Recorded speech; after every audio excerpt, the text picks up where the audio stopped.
Do you have to move?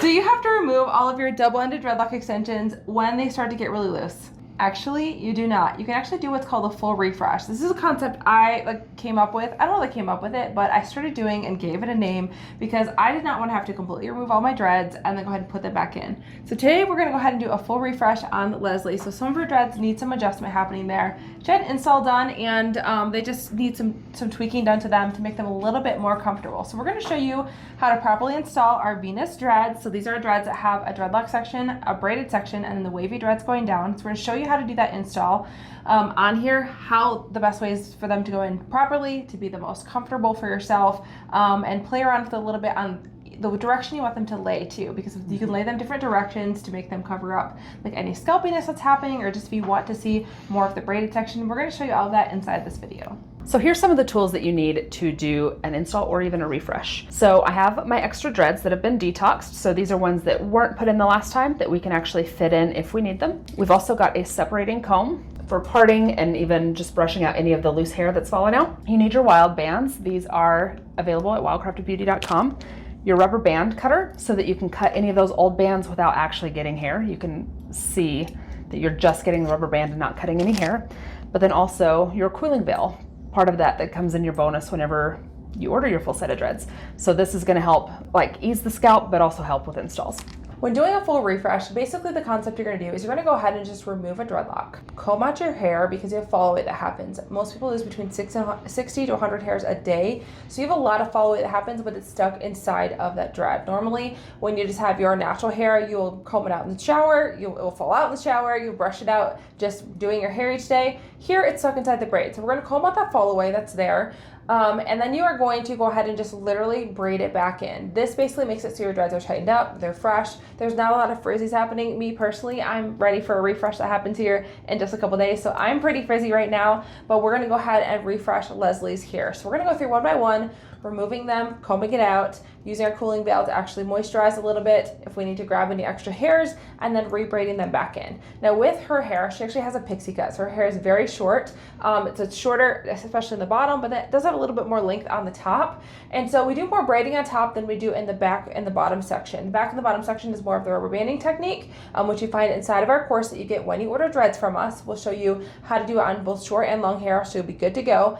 But we're gonna use both methods on her hair because she does have both lengths happening. Okay, we're gonna begin by taking down her bun buns that she has here.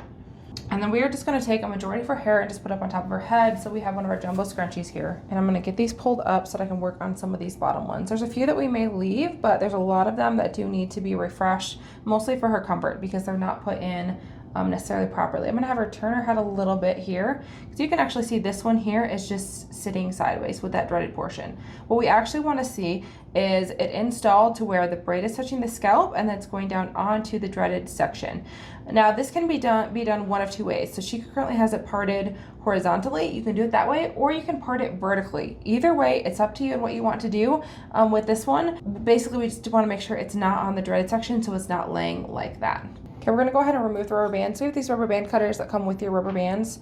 And so we're just literally going to go ahead and slide it under there, and they will cut the rubber bands really easily to come off. And I'm gonna show you how to actually install on shorter hair section here. So this is the part where obviously her pixie cut is shorter. And so we are going to do the rubber banding method. I just call it like a double rubber banding method. There might be a more proper name for it, but that is what I call it. So you can actually see that this is actually behind a section of hair if we look at it closely. So you can see here it's been parted, sectioned off, and then the hair is laid down and then it is rubber banded up here. Now this one is pretty loose, that's why I'm redoing this one. And we wanna make sure that's a little bit tighter there. So I'm gonna go ahead and remove this last rubber band. I could probably undo this one, but I'm still going to just cut it because it is easier without cutting Leslie's hair on her though. Be careful of that. I have actually seen someone actually do that by accident and just cut a chunk of their hair off. So use wisdom as you do it. Okay, so what we're going to do is go ahead and take another rubber band and we're going to rubber band this back on. I like to actually take a clip oftentimes and hold it up here and clip it in place. And then we are going to attach our rubber band here. Okay, so to hold it in place, I like to just place a clip up here so that the dread is not falling down. And our goal is to actually install the dread so that you have the braided section up against the scalp, really close to the dreaded section.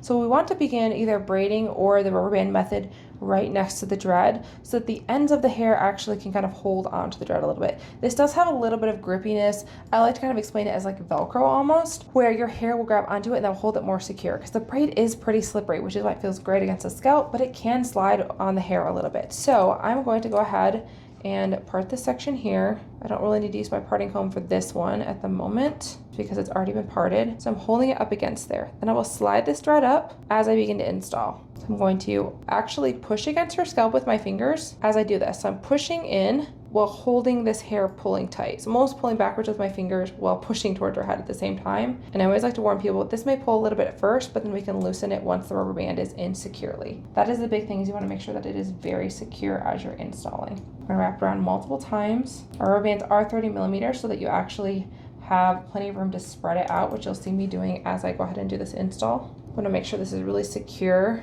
and wrapped plenty of times to hold for her. Now, as I'm doing this, you'll see that the dread is actually sliding down a little bit. It's fine right now. We can adjust that before we do the next part of this. And I will show you exactly what I mean. It's really secure there. You can see this can actually move around. So we wouldn't want to leave it like this because it is going to slide around. But what I am going to do is pull it up here. So now you can see the braid is still against her scalp, but now we are able to actually take and hold this chunk of hair down towards the dread like this. And then I'm going to take another rubber band and I'm actually going to rubber band this chunk of hair to the dreadlock. I'm going to reclip this up just so it's held securely in place for me.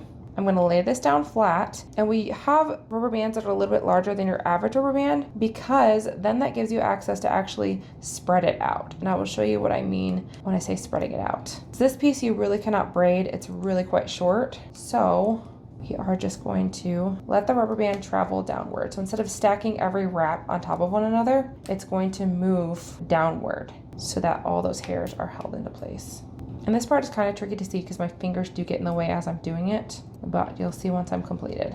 This section does kind of tend to look a little bit not quite as clean as it does when you're braiding them, but she is actually growing out her hair right now. So as it grows more, we're gonna be able to braid more and more of it and to look even cleaner. And since this is on the bottom, you're not really gonna see it anyways. So here you can see now the braid is against the scalp. I'm actually gonna move this rubber band around a little bit and make sure it's well distributed, and then I will show you guys up close what it looks like. Here you can see that I've installed it. So the braid is now against her scalp, and then we have rubber banded around to hold it in place, and then rubber banded this little tail end down to the actual dread. You don't ever want to leave little ends hanging out here because they can start to dread up themselves, break off, rub a lot, things like that. As long as you rubber band them down like this is absolutely perfect. This is the way you want it to be done on short hair. Okay, with this one, we're gonna go ahead and remove it because again, here the dread is up against her scalp, so that's gonna cause itching for her. The whole point of us having the braid here is for it to be against the scalp so it has comfort, and then also so water falls over and falls more naturally. So you can see here, this one is falling more naturally because it is going this direction. You can also install them this direction like this one here, but obviously this is on the dread, so you do not want this happening. So I'm gonna go ahead and remove these rubber bands. With this, you should be able to use about one rubber band, two on occasion. So there's a lot of rubber bands happening inside this one, which is also gonna make it much more stiff. We're just gonna go ahead and pull these out. Looks like there's about 3 of them in here. And then we are going to reinstall this one. So this one here actually is rubber banded pretty well. All I need to do is actually just slide this braid down a little bit. So see, now it's on the braid. I'm just going to pull this tight and see if that works, because I may not need to re-rubber band this one. So I just tightened it up because that rubber band there was fine, and that just is a little bit less work than I need to do. If it was messy or there were pieces of her hair twisted up in it, I would have redone it just because we don't want that pulling on her natural hair. This should be a protective hairstyle if it's done properly. So this part is gonna waterfall over. I'm actually going to get it out of the way for now and just put it up in her scrunchie. We have these jumbo scrunchies on our website that are made specifically for wear with dreadlocks so that they hold them well because dreadlocks are thick. Okay, so I have the braid against her scalp, and then the dread edge is right there. I'm actually gonna pull it down a little bit more, and then we're gonna begin rubber banding. So I'm gonna go up towards the top and lock that in really well by rubber banding it on there. So I've got this one wrapped really securely. If it's wrapped really securely, you should really only need one rubber band on that second portion of it. So that one's on there just like this. Okay, I've completed that row. Now we're going to move on to the next row. So I'm simply going to just pull this row down.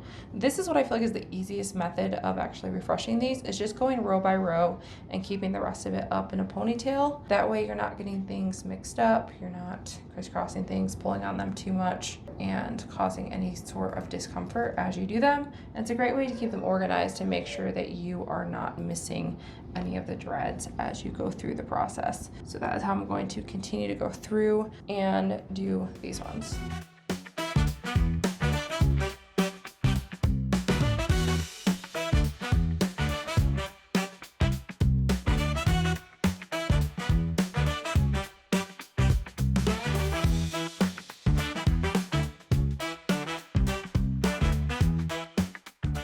Okay, with this dread here, we've reached the point where I'm going to try and actually braid this one. So I've rubber banded it in here and I'm going to split this apart. So it's going to look not so much like a normal braid. It's going to look a little bit more like a crisscross just because it's so short, but I'm going to split it, wrap it around, and one piece is going to go around, then the other one's going to cross over top of it. And then I'm going to wrap them both to the front again, and that will help secure it in place a little bit. You're going to have to hold on to this very well as you do it, so that it doesn't slip around and end up messy. So I'm gonna continually grab these pieces and hold them in here. And I've heard people ask like if you can use any kind of pomade or something on this. You could, but obviously know that could create buildup and stuff as well as you're doing it. That's just up to your own discretion. I've never used one. I just like to keep those products off of them as much as possible for myself. That is all up to you. Now in the future, I may use one if I either found one that had clean ingredients, or if I get to a place where I actually formulate one, because I've had lots of people ask me about that. So it's something you could see in the future. But as of right now, I do not use anything on it. Okay, again here, we're gonna spread it out really well so that it is almost down to the very end. So you can see this is held in place. Just like that. Here we have a dread that we can absolutely begin braiding. So with this one, I'm not even going to use a rubber band on this one at all. So I'm just going to put the braid up against the scalp. I have it clipped in place here so that it is really close to where I want it to lay. So I'll kind of test out, got that braid against the scalp. It's about the middle of where this box is. And then I'm literally going to push it up against there, and I'm going to cross these two pieces of her hair. So you can see they're crossed over and they're off to one side. That is how I start off with this braid. So you have these two pieces of hair, and then this dread piece is going to become the third piece, the third strand in your braid. So it's literally like a regular braid. So I've crossed these two over to the side, and then we are going to take the dread and pull it over. And now it's looking more like a braid. So that one crossed over. Now I'm going to take the left and cross over the right. The right crosses over the left. And we are just continuing to braid down on this one, pulling it tight and really secure. Now when I'm done braiding this, it shouldn't hurt and she shouldn't feel it pulling. If she feels it pulling, it's going to be too tight of a braid. So it's actually really hard to do with these short baby hairs. And so you can pull them pretty tight on here. It is going to be hard to hold them in place because right now, like I'm out of hair on the one side. So I'm going to hold it pretty awkwardly, honestly, with my fingers, but I'm going to hold it secure in place. And then I'm gonna take my rubber band and put it on there. I'm gonna go a little bit higher than where it ends so that I can make sure that I get all those little pieces there. And that's how I'm gonna get it started on there, just like this. So now you can see a little stubbiness happening there. And now I'm gonna get this sucker to start traveling down to cover all of those ends as I put it on. And I'll show you once it is completed of what it looks like once it's traveled. Now as I'm doing this, I can feel that I'm actually getting a hold of some of these other little dread hairs from other dreads. I'll just go ahead and fix that once I'm done rubber banding it. Obviously if I had a large portion, I would correct it now, or if I had a piece of her natural hair, because that would hurt. But we are going to go ahead, rubber band it one more time here. All right, so here she has some dread hairs that are caught. I'm honestly just gonna use this rubber band cutter and get them right there so that they're not connected at all, because that's gonna pull and get really uncomfortable. I wanna have a conversation with you about tension bumps. So tension bumps is actually what happens when the hair follicles get pulled and it causes inflammation. So Leslie has some right here just because of the way they're pulling tight. So if you look really closely, you can see that there's some redness happening here. Now these can get really severe. Hers are really light. There's some here. There's also one right here that you can see happening. So what we recommend is just taking your rescue serum, this guy right here, and this is, you can really simply just roll it on. And a lot of people notice that the next day it's not even bothering them anymore. So with the front row, my favorite way to actually part these is actually going basically from front to back. So this can mean you can either literally go straight this direction, or you can even put it on a little bit of an angle the way you're naturally going to pull it back. A lot of women like to pull their hair into a half ponytail, so if you actually part in that direction, they're going to actually go that way, and that way you don't have a chunk of hair that is pulling. So if I were to part it like this, then as she pulls it back, it's going to pull on this front part. But if I part it this direction, then as the dread pulls, it's actually going to pull down apart, and we're not going to have to worry about it pulling so much on those front hairs and actually causing a tension bump. So I'm going to part it here. And the baby's talking in the background, that's okay. And I'm going to put the braid towards the front, because then it's just going to have like a really delicate look. It's going to bend easily going backwards. So I'm going to lay it this direction. And then I'm going to take a hair clip, flip it in place so it holds still for the most part for me. Rubber band it right here. I'm going to push against her head so I'm not pulling too much, hopefully. Especially in this area, we're going to be really sensitive to all these tiny baby hairs.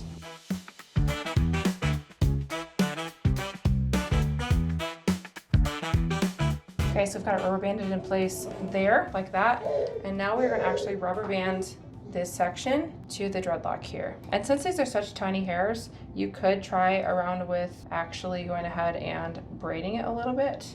And I may actually do that some around the actual braided section. So I'm going to pull it up a little bit so the braid is past the rubber band here, whereas normally I try and keep it close up. I'm going to pull it this way a little bit, and I'm going to simply start wrapping it around, crisscross it there, so that it makes a little tiny crisscross around here. So this one looks a little bit more like a crisscross than a braid. That's fine. Just the whole point is securing it in place.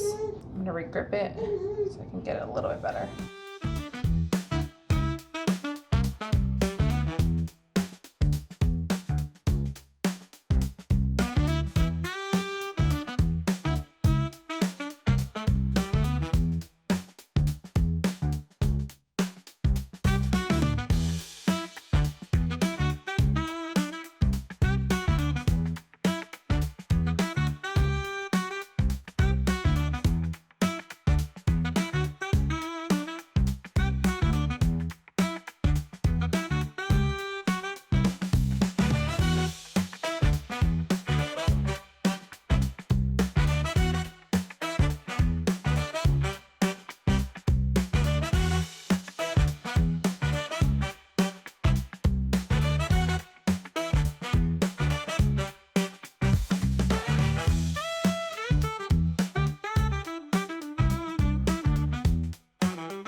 All right, here we are. We have 2 more rows left with Leslie, and so I wanted to update you on kind of what we've done here with these. So with her front row, something that I think is important is I like to actually go ahead and make sure that the braid is facing the front and part going this direction. That way when you're pulling it backwards, you're not pulling on these front hairs too much, and it makes it more comfortable. Another thing that we did is we actually added 2 more boxes just because they were a little bit too big, and so it was causing them to pull a little bit more. So that is helpful there. With these side ones, you can even angle them a little bit so that they lay a little bit more naturally when she goes ahead and pulls them back. So we did that. Now for the center rows, these are the last ones that we have to do. What I like to do here is you're gonna oftentimes part your dreads, like when you're styling your hair, down the center. And so when you do that, you can actually make a design with your dreads on there with our Venus dreads. So Venus dreads have the braid on the side. So what I actually like to do is take these and reinstall them so that they actually have the braids going towards the center. So right now they are not going towards the center, they're kind of sideways and actually parted this direction. So we're going to part them this direction on her head so then the braid can kind of waterfall up and over. And so let me show you what it looks like beforehand. So here's what we have here, where we kind of have like some of them are going that way, but some of them are twisting a little bit. And so it's just not laying super nicely. So we're going to make it so that it lays really, really well.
I just completed Leslie's refresh, and so you can see here what we did is we have all the braids going towards the center. So when she parts her hair and like styles it, so say she decided to do 2 fun buns or just part it down the middle, she can crisscross these and kind of create a design and a style going across. So if she wanted to go ahead and just pull these back, it would actually create a little design, and we'll show you a little bit better here in a second.